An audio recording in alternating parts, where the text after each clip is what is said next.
c'est de la vraie broderie à la base en fait. Sur la table sur laquelle on mangeait à l'orphelinat, il y avait des petits personnages brodés sur la nappe.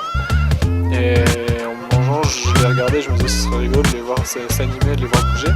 Et 2 jours après, il y a quelqu'un qui frappe à la porte et qui voulait me vendre des nappes brodées. Alors je suis bah non, ça m'intéresse pas, mais par contre si je te passe commande, si je te donne les dessins, est-ce que tu peux faire la broderie?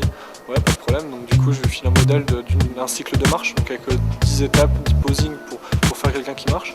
Et 2 jours, le lendemain, elle m'a rapporté la broderie, donc j'ai pris l'appareil photo, j'ai fait vite fait 10 photos, j'ai mis l'ordinateur, j'ai mis en boucle, et là la dame a vu sa broderie se mettre en mouvement, et elle a fait oh.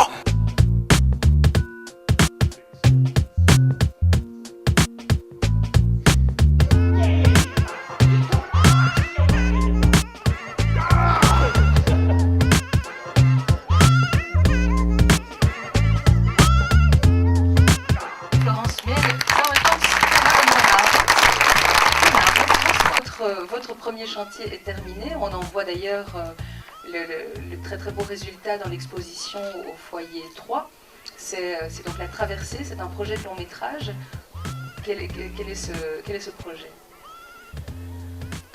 En fait, passer au long métrage, c'est vrai, voilà, ça fait 17 ans que j'ai fait des films, maintenant presque, quelque chose comme ça je crois. Vous êtes dans ta chose sérieuse? Non. Non, mais l'envie de raconter une histoire en prenant un peu plus de temps pour la raconter. C'est une autre forme, une autre façon de raconter des histoires que de raconter en 1h30. Voilà, comme un roman à la place d'une nouvelle ou d'un poème, je sais pas. Et donc c'était l'envie de raconter une histoire qui prenait plus de temps que 10 minutes.